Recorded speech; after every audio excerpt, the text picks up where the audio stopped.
The Speech of John the Seducer by Soren Kierkegaard. My dear boon companions, is Satan plaguing you? For indeed you speak like so many hired mourners. Your eyes are red with tears, and not with wine. You almost move me to tears also, for an unhappy lover does have a miserable time of it in life. Hinc ille lacrimae.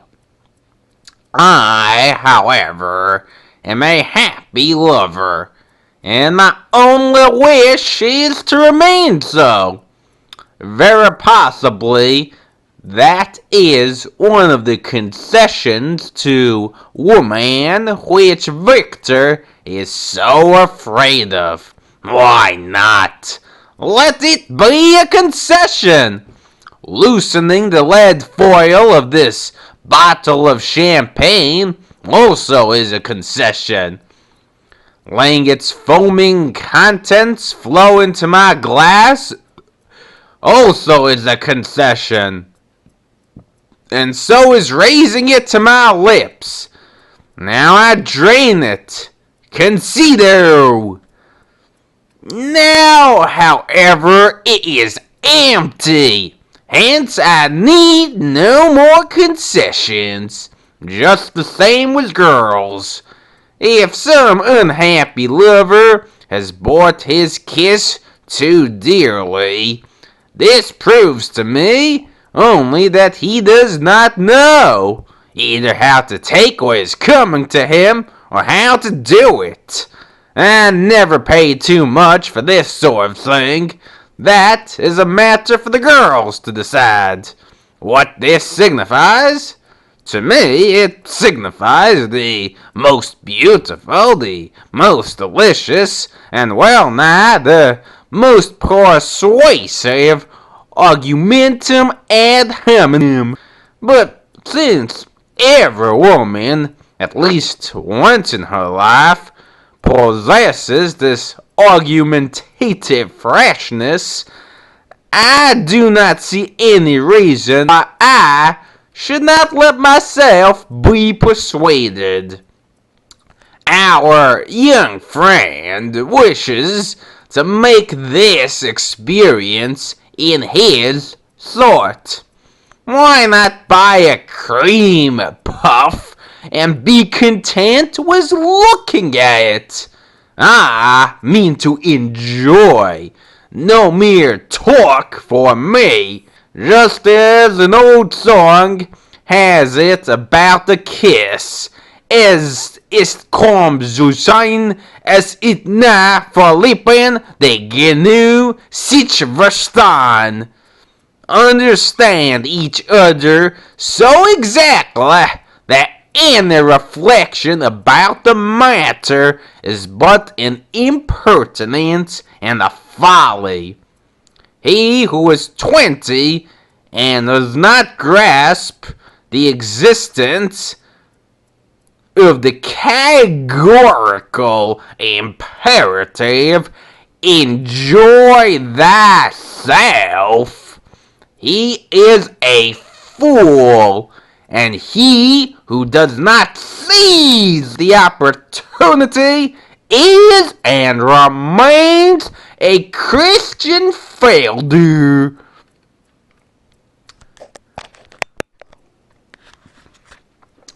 However, you all are unhappy lovers, and that is why you are not satisfied with woman as she is. The gods forbid. As she is, she pleases me, just as she is. Even Constantine's category of the joke seems to contain a sacred desire. I, on the other hand, I'm gallant. And why not? Gallantry costs nothing and gives one all, and is the condition for all erotic pleasure. Gallantry is the Masonic language of the senses and the voluptuousness between man and woman. It is a natural language, as love's language in general is. It consists not of sounds, but of desires, disguised, and of ever-changing wishes. An unhappy lover may be ungallant enough to wish to convert his deficit into a draught payable in immortality. That I understand well enough. That is to say, I, for my part, do not understand it. For to me, a woman has sufficient intrinsic value. I assure every woman of this. It is the truth. And at the same time, it is certain that I am the only one who is not deceived by this truth. As to whether a despoiled woman is worth less than man, about that I find no information in my price list. I do not pick flowers already broken. I leave them to the married men to use for Shrovetide decoration. Whether, example, Edward wishes to consider the matter again and again, fall in love with Cordelia, or simply repeat the affair in his reflection, that is his own business. Why should I concern myself with other people's affairs? I explained to her at an earlier time what I thought of her, and in truth, she convinced me to my ultimate satisfaction that my gallantry was well applied. Consido concessi. If I should meet with another Cordelia, why then I shall enact a comedy. Ring number 2. But you are unhappy lovers, and have conspired together, and are worse deceived than the girls. Notwithstanding that you are richly endowed by nature, but the decision of desire is the most essential thing in life. Our young friend will always remain an onlooker. Victor is an unpractical enthusiast. Constantine has acquired his good sense at too great a cost. And the fashion dealer is a madman. Stuff and nonsense. Was all 4 of you busy about one girl, nothing will come of it. Let one have enthusiasm enough to idealize, taste enough to join in the clinking of glasses at the festive board of enjoyment, sense enough to break off absolutely, as does death, madness enough to wish to enjoy all over again. If you have, or that you will be the favorite of gods and girls. But of what avail to speak here? I do not intend to make proselytes, neither is this the place for that. To be sure, I love wine. To be sure, I love the abundance of a banquet. All that is good. But let a girl be in my company, and then I shall be eloquent. Let then Constantine have thanks for the banquet, and the wine, and the excellent appointments. The speeches, however, were but indifferent. But in order that things shall have a better ending, I shall pronounce a eulogy on woman. Just as he who is to speak in praise of the divinity must be inspired by the divinity to speak worthily, and must therefore be taught by the divinity as to what he shall say, likewise he who would speak of woman, for woman even less than the divinity is a mere fragment of man's brain, a daydream, or a notion that occurs to one, in which one may argue about pro et contra.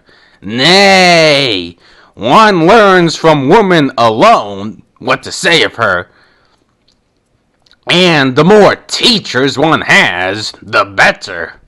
The first time one is a disciple, the next time one is already over the chief difficulties, just as one learns in formal and learned disputations how to use the last opponent's compliments against the new opponent. Nevertheless, nothing is lost, for as little as a kiss is a mere sample of good things, and as little as an embrace is an exertion, just as little is this experience exhaustive. In fact, it is essentially different from the mathematical proof of a theorem, which remains ever the same, even though other letters be substituted. This method is one befitting mathematics and ghosts, but not love and woman, because each is a new proof, corroborating the truth of the theorem in a different manner. It is my joy that far from being less perfect than man, the female sex is on the contrary the more perfect. I shall however close my speech in a myth, and I shall exult on woman's account, whom you have so unjustly maligned. If my speech pronounce judgment on your souls, if the enjoyment of her beckon you only to flee you, as did the fruits from Tantalus, because you have fled and thereby insulted woman. Only thus, forsooth, may she be insulted, even though she scorn it, and though punishment instantly falls on him who had the audacity. I, however, insult no one. That is but the notion of married men, and a slander, whereas in reality I respect her more highly than does the man she is married to. Originally there was but one sex, so the Greeks relate, and that was man's. Splendidly endowed he was, so he did honor to the gods, so splendidly endowed that the same happened to them as sometimes happens to a poet who has expended all his energies on the poetic invention. They grew jealous of man. Aye, that is worse, they feared that he would not willingly bow under their yoke. They feared, though with small reason, that he might cause their very heaven to totter. Then there was anxiety and alarm in the council of the gods. Much had they lavished in their generosity on the creation of man, but all must be risked now, for a reason of bitter necessity. For all was at stake, so the gods believed, and recalled he could not be, as a poet may recall his invention, and by force he could not be subdued, or else the gods themselves could have done so. But precisely of that they despaired. He would have to be caught and subdued then by power weaker than his own, and yet stronger, one strong enough to compel him. What a marvelous power this would have to be! However, necessity teaches even the gods to surpass themselves in inventiveness. They sought and they found. That power was woman, the marvel of creation. Even in the eyes of the gods, a greater marvel than man, a discovery which the gods in their näiveté could not help but applaud themselves for. What can be said in her praise, then, that she was able to accomplish what even the gods did not themselves believe able to do? And that what more could be said in her praise than that she did accomplish it? But how marvelous a creation must be hers to have accomplished it!